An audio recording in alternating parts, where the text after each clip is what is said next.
The mount is clearly the focal point of this landscape. It almost appears so well placed as to be artificial. I find myself easily slipping into the delusional state of ascribing purpose, deliberate motive to everything here.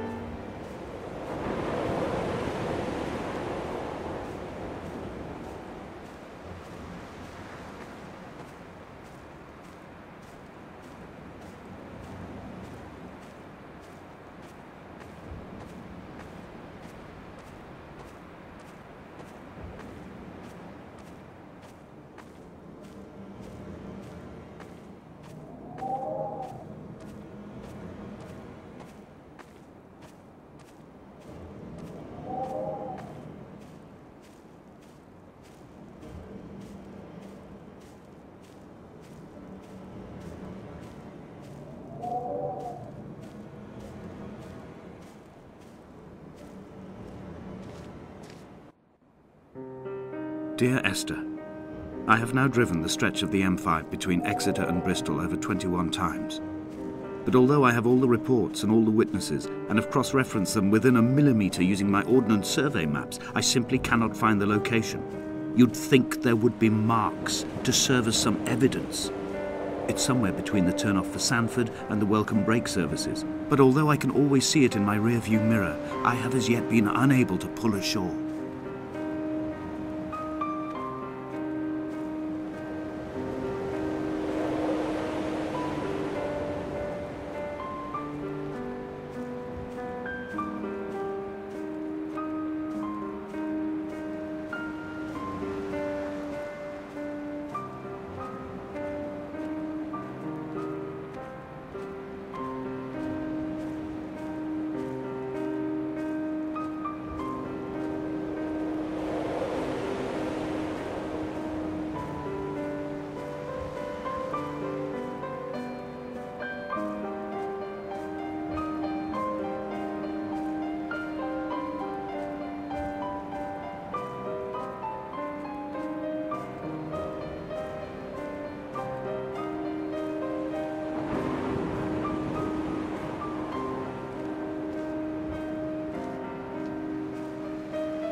I've begun to wonder if Donnelly's voyage here was as prosaic as it was presented.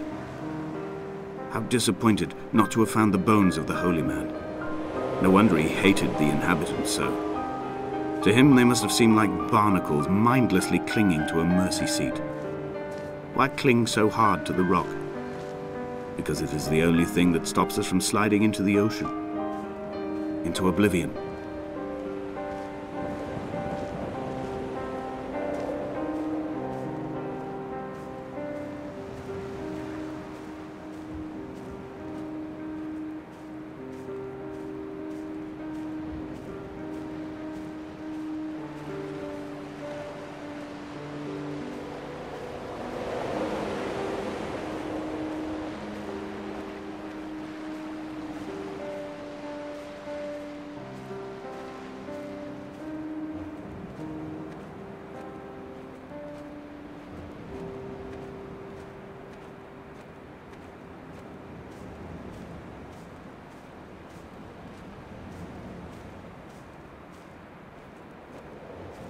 I had kidney stones, and you visited me in the hospital.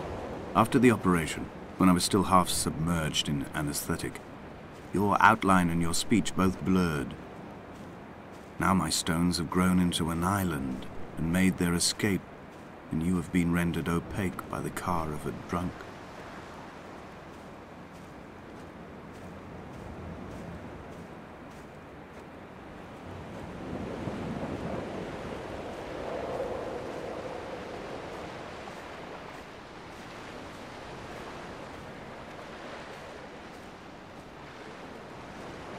There must be a hole in the bottom of the boat. How else could new hermits have arrived?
I've begun my ascent on the green slope of the western side.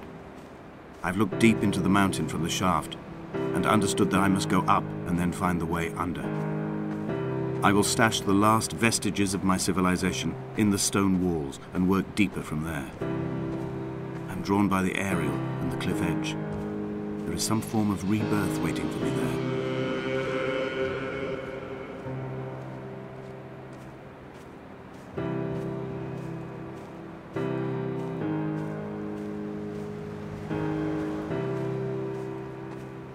The bothy was constructed originally in the early 1700s. By then, shepherding had formalized into a career. The first habitual shepherd was a man called Jakobsen, from a lineage of migratory Scandinavians. He was not considered a man of breeding by the mainlanders. He came here every summer whilst building the bothy, hoping eventually that becoming a man of property would secure him a wife and a lineage. Donnelly records that it did not work.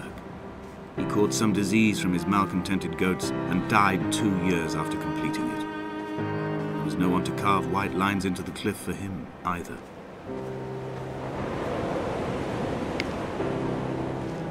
Three cormorants seen at dusk. They did not land. This house built of stone, built by a long-dead shepherd. Contents: my camp bed, a stove, a table, chairs, my clothes, my books. The caves that score out the belly of this island, leaving it famished. My limbs and belly famished. This skin, these organs, this failing eyesight. When the battery runs out in my torch, I will descend into the caves and follow only the phosphorescence home.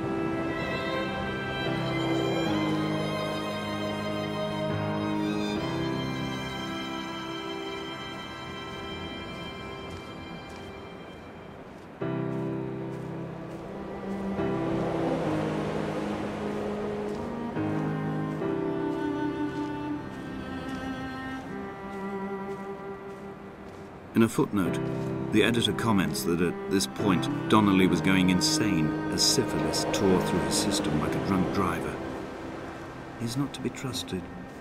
Many of his claims are unsubstantiated, and although he does paint a colourful picture, much of what he says may have been derived directly from his fever. But I've been here, and I know, as Donnelly did, that this place is always half imagined. Even the rocks and caves will shimmer and blur with the right eyes.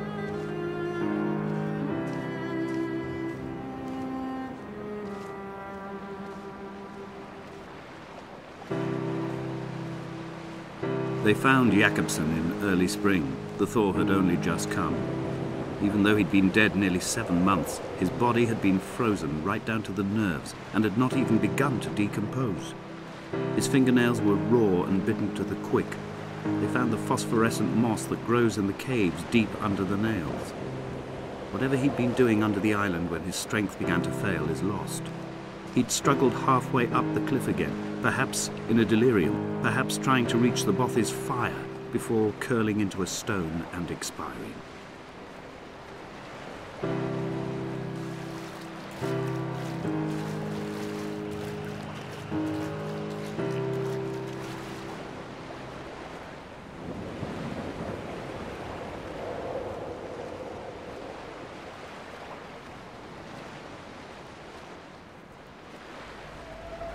Climbing down to the caves, I slipped and fell and have injured my leg. I think the femur is broken. It is clearly infected. The skin has turned a bright, tight pink, and the pain is crashing in on waves, winter tides against my shoreline, drowning out the ache of my stones.